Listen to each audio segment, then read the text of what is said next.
ariko se sheri utambye ibintu ukunda n'ibyo wanga ubu nitubana sinzakubangamira mvuko nkunda iki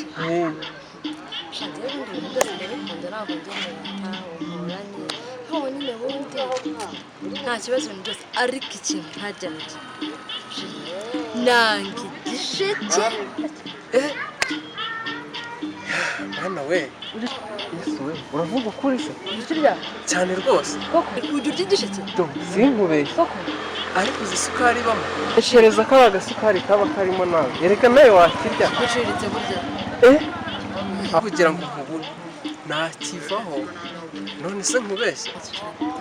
kuva aka kanya kuva uyu munota ubu sinkirya cyane se ko tuzongera kujya kare shangiye igisheke sinakigera rwose sinagikoza n'umuhanda habe no ku cyumweru ngo nakira ubwo naba nshaka iki ariko ubundi ntabwo byibashye kujya turi ibintu byibashye kare twikomereza ahubwo twatinze shaka tugahagarara cyane reka dukomeze twigendere dupaka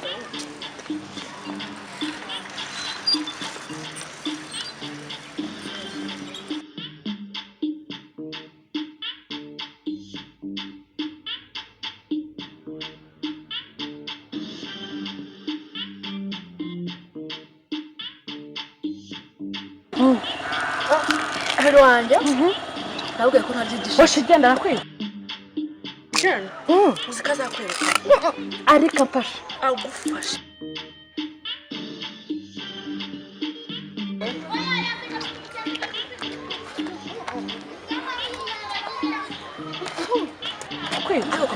agufasha shaka waba urebye ibintu yagukorera kirimo agasukari ibisheke biraryoha biryoshye kandi wanga arakirya ariko nabwiye ngo nimbona ukirya nzakwanga ntabwo uzabona ngo n'ubundi ntazigera amenya ko yo kurya igisheke naho nta mpamvu kirimo agasukari ceka ntabwo bizi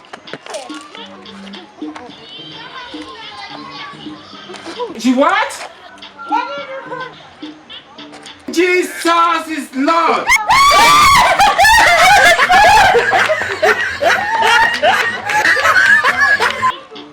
yifata nkure ku bisheke n'ukuntu biryoha ngo ninkirya zanyanga none arifata akanabirira ku muhanda ubu ngubu nawe ngiye kumureka ankure ku gasukari kaba mu gisheke ngo nkomeze mukunde jamais mbivuyemo